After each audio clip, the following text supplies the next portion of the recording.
So, in response to this comment on programming and what it might look like, so when we're born into this world, we come with absolutely nothing.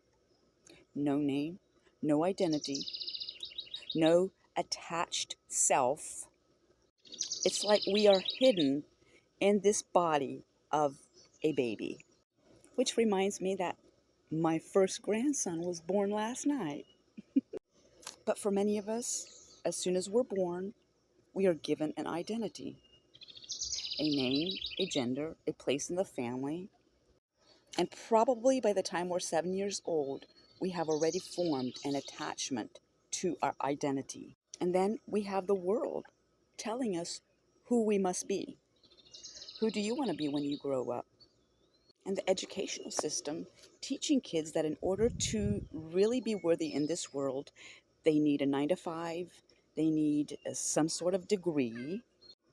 The, the harder you work, the more you're recognized. You are rewarded for doing good, and then you are punished for doing bad. And whatever pain or trauma that hadn't been processed or dealt with in your family lineage got handed down to you. Here you go. You're welcome. And most of the time, this all gets done unconsciously, not realizing the consequences for the next generation of the things that we do not deal with. So, this is not about blaming anyone, but this is about raising the awareness of processing and feeling whatever that you need to. And many of us have grown up under a religious system, adding on to the guilt and shame that you've already not known how to deal with. Many of us have been influenced that we've been born bad, and that in order to be good, there's certain steps we need to take, certain things we need to do.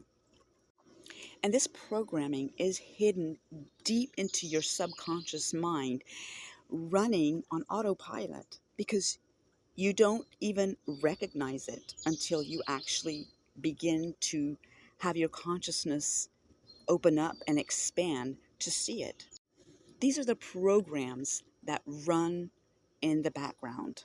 They've been instilled in you, they have been downloaded into your system, and now it's up to you. You are the one that's responsible for these programs. Most of these programs stem from the feelings of being unworthy, feeling rejected or abandoned. Whatever has been in your family lineage, that is where your programs are coming from. But until we recognize these, they will continue running in the background of your mind. And they will keep you at war with yourself. And no matter how often you say, I am worthy, if that program is still running the show, you will still have the gut feeling of not being worthy.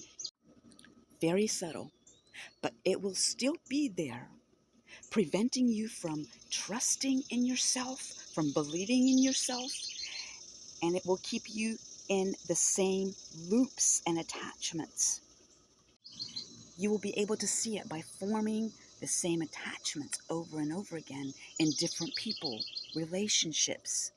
This is how you know if you are still being controlled by the programming, is when you continue the same cycles, the same lessons over and over again, then yes, you are still running the old program in your system. And because this programming is so deeply embedded into your subconscious mind, this is what creates your reality. Your outer world is a reflection of what is within. So if you still have these deep feelings of unworthiness, it will be reflected by your situations, by your lessons, your experiences. This is not to judge or blame yourself, but this is to bring yourself into this awareness of where your programming is rooted in. Social conditioning is another huge one.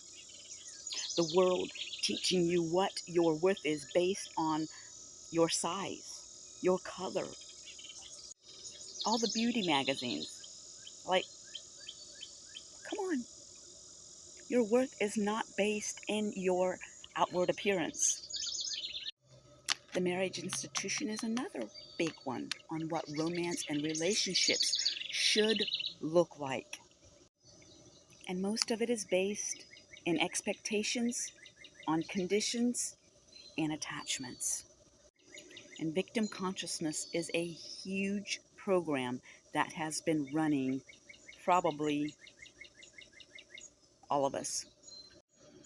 But many of us are stepping up and saying, no more. I choose to be accountable for my actions, for my experience, for my life. And as a reminder, your triggers are showing you exactly where your programming and your limited beliefs lie.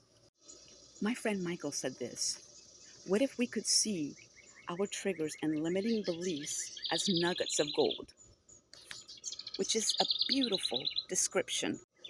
He said it's like an unprocessed natural resource hiding in the dirt.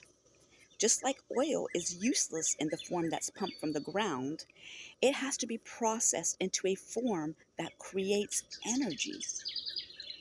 So dysfunctional and limiting beliefs, the programs, they're like this crude oil. So when you spot these triggers or these limiting beliefs, you can see it as I struck oil. Anyway, I just wanted to share that. There could be a lot more said on this, but that's all I have for today. Thank you.